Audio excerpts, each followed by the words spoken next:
martes, ¿no?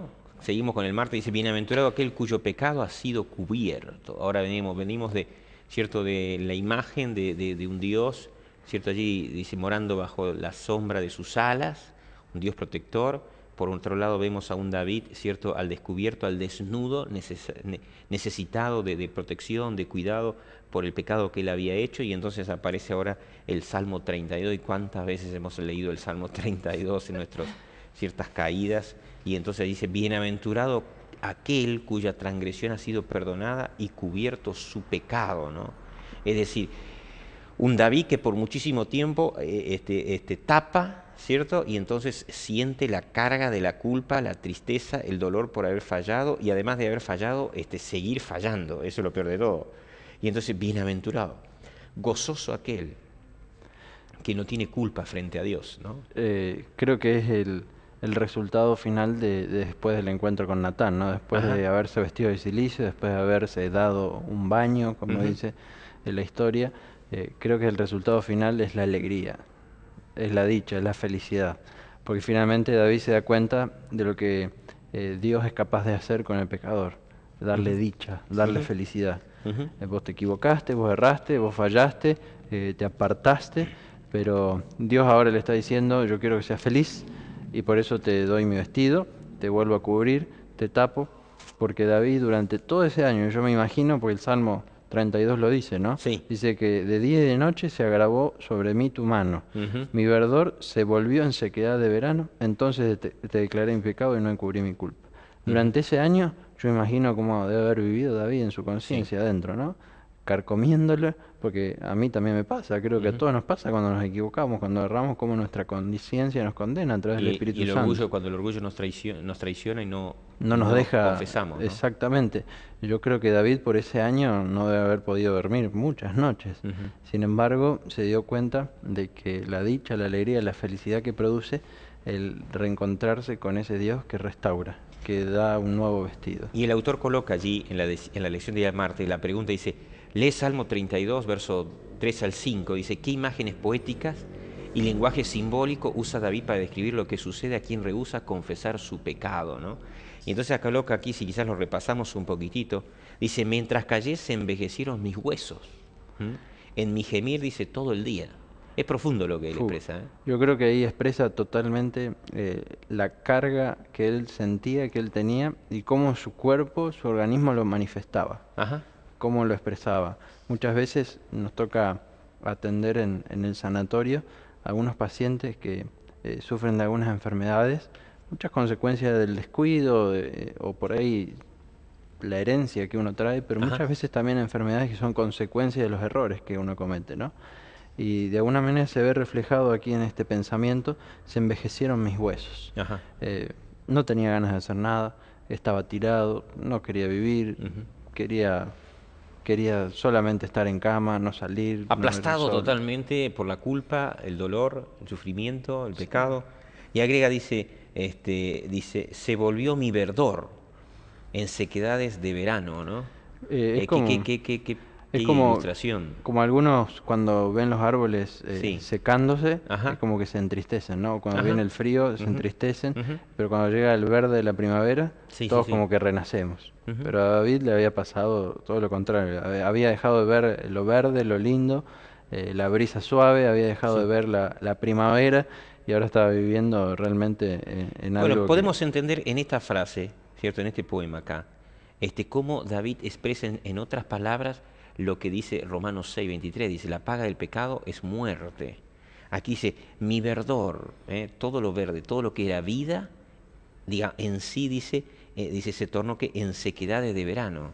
Es decir, una Ujú. sequía total, muerte total, Y ¿no? lo peor que él estaba vivo todavía, Ujú. estaba Ujú. muriéndose, pero Muerto en vida, en vida, muerto en en vida. El vida, pecado estaba matando cada área de su vida. exactamente. Qué bárbaro, ¿no? Su entorno físico, mental, emocional, y me imagino que relacional con su gente, con sus hijos, Ujú. con su familia, con los cercanos a él en el gobierno. Yo creo que todo se debe Todo. haber visto afectado, por eso lo menciona de esta manera, ¿no? Exactamente. Como digo yo, la Biblia te lo presenta, lo promete allí, cierto es, ve las consecuencias, hacer caso, porque dice, la consecuencia del pecado es la muerte, y David está allí confesando que eso verdaderamente es así. Él da testimonio, un testimonio triste, pero dando testimonio. Yo porque pequé me estoy muriendo. Y entonces aparece allí esto, verso 5, dice, pero sin embargo dice, mi pecado te declaré y no encubrí mi transgresión. Me gusta lo que el autor presenta, si ustedes me acompañan, después de la segunda, de la segunda partecita de letras en negrito de la pregunta del día martes, ¿cierto? A la mitad del párrafo dice, primero, ¿cierto? Allí los pasos de David. Dice, en su clamor por perdón, David hace varias cosas que son instructivas para los que buscan a Dios, por los que buscan que Dios los cubra con ¿qué? Con el perdón. ¿Qué cosas tenemos que hacer? Bien práctica, ¿no? El autor enumera allí, el autor de la lección enumera qué hizo David justamente para recibir el perdón. Y entonces primero coloca allí, dice, David no presenta ninguna excusa por su pecado. Segundo dice, no intenta justificarse. Tercero dice, no echa la culpa a la ley de Dios por condenarlo. Y cuarto, entonces dice, solo se echa la culpa a sí mismo por su pecado. 5, genuinamente odia, ¿cierto?, el pecado que lo separó de Dios y se aparta de él. Y Dios, ¿qué hace? Dice, y Dios lo cubre.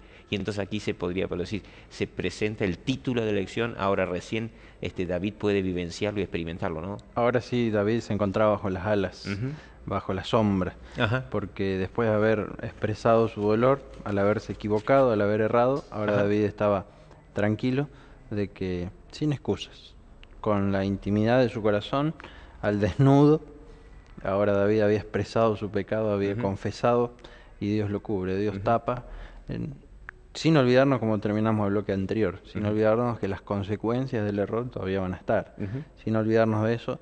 David está tranquilo porque ahora está bajo las alas, bajo la sombra de aquel que puede cubrir el pecado, ¿no? En el comienzo del último párrafo de la lección día martes, le leo, si usted me quiere acompañar, dice, Dios no pasa por alto el pecado, pero el pecado queda cubierto por Dios, lo que significa que la culpa ya no le es imputada al pecador cuando ¿qué?